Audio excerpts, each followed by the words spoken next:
Thanks for watching the Council in Brief. I'm Susan Kenedy. After a 42-year career in law enforcement, Montgomery County Police Chief Tom Major has announced he will retire in April. We spoke to him about his decision. I really do think that I'm ready for what's next in my life.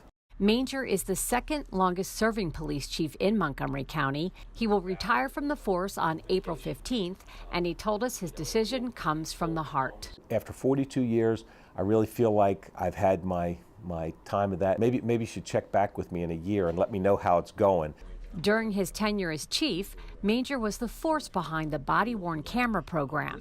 He said he implemented the program not in reaction to a crisis situation, but because it was the right thing to do. He's also proud of the impact he's had in making the culture of the department one of integrity and accountability. And we identify a lot of people that have racial bias and other things. We don't hire them. I don't need those kinds of cops.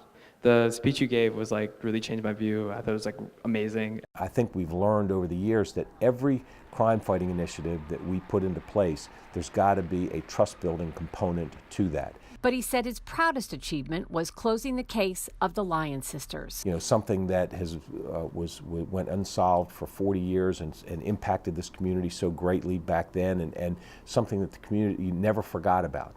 And the fact that we could finally bring that case to closure was a big deal. You know, people talk about a job that's 24/7. That job is 25/8. I mean, you're constantly under pressure. I'm going to read about or hear on the news about some case that we have, and I'm going to think, well, what's going on with it? What leads do we have? I'm going to want to call one of my detectives and say, so what's the story? What's going on with this? And they're going to say, well, you know, you're not the chief anymore, so we can't tell you, and so I'm going to have to start, getting used to that.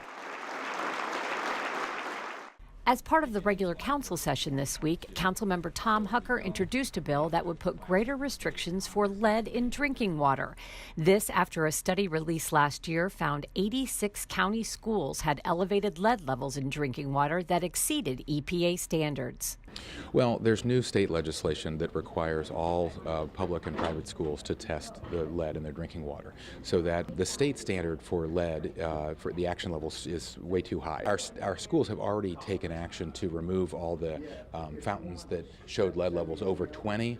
This will establish a much more health protective standard for Montgomery County, and we'll have to put some money in the capital budget to make sure they can replace those and add filters. But where lead's concerned, you just don't mess around.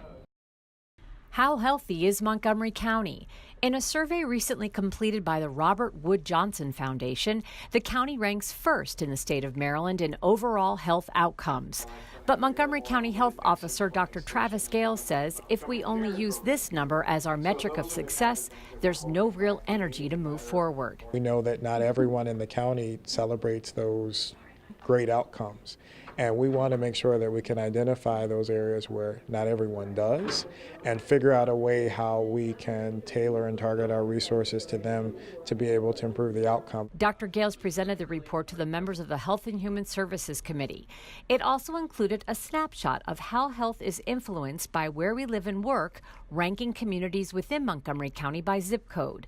Some of those results came as a surprise. For example, quality of life, where the communities of Olney and Ashton came in at the bottom of the list. We have great data, which is a starting point. We have to build a broad coalition of our public, private, and nonprofit sectors to come together collectively around not just the areas of health, but also economic development, transportation, and infrastructure issues.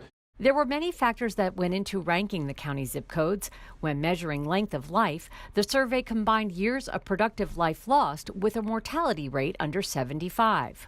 Just the vast difference, the fact that somebody living in Potomac has a life expectancy of 90 and the fact that somebody living in Montgomery Village has a life expectancy closer to 70 or 75. I mean, just within our 400 square miles as a community is shocking. For a complete look at how your zip code ranks, you can visit countyhealthrankings.org.